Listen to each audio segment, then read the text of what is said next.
আসসালামু আলাইকুম। সুইটিস ব্লগে আপনাদের সবাইকে স্বাগত জানাচ্ছি আরও একবার। তো এখানে আমার শাশুড়ি ওনার বাবার বাড়িতে যাচ্ছে, তো আমার মামা শ্বশুর নিতে এসেছে।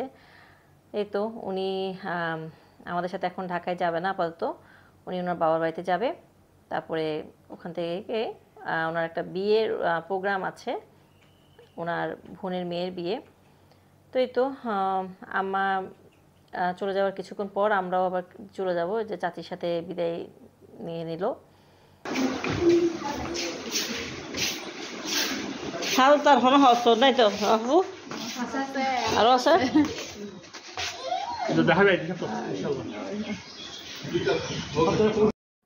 তো আম্মা চলে গেল ওনার বাবার বাড়ির দিকে, আর আমি এখান থেকে সরাসরি চলে যাব আমার বোনের বাসায়। ওখানে এক রাত থাকবো, তারপরে আমাদের ঢাকার উদ্দেশ্যে রওনা দিতে হবে। তো আমি বেশ কিছু বেলুম্বু নিয়ে নিয়েছি গাছ থেকে। এই তো এদিকে আমাদের গাড়িও চলে এসেছে, তো আমরা রওনা দিলাম।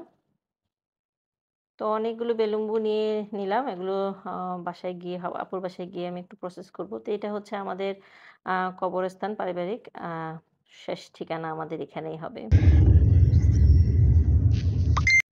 এই তো আমাদের তারপর দিন সকাল 7টায় ট্রেন ছিল, তো আমরা চলে যাব আজকেই। তো একটু আগেই আমরা 6:30টার মধ্যেই আমরা স্টেশনে এসে পৌঁছে গিয়েছি। এর পরবর্তীতেই প্রচণ্ড মেঘলা হয়ে একদম বৃষ্টি, ঝড় উঠে গিয়েছে। তো ঝড় শেষ হওয়ার পর ট্রেনটা যাত্রা শুরু করলো। আর প্রচণ্ড ঠান্ডা লাগছিল এসিতে। তো এটা হচ্ছে তারপর দিন সকালবেলায় আমি আপনাদেরকে দেখাচ্ছি আমি যে বেলুম্বুগুলো এনেছিলাম ওগুলো কিভাবে এনেছি।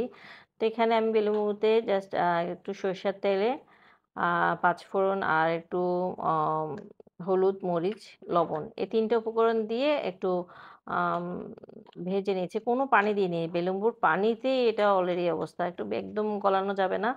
এই অবস্থায় আমি নিয়ে এসেছি। এটাতে আপনার ছোট মাছও দিতে পারবেন, অথবা আমি আ চিংড়ি মাছ অথবা চিংড়ি শুঁটকি দিয়ে বেলুম্বু টক করে রান্না করে থাকি, ওটা করব এই ভেবে আমি নিয়ে।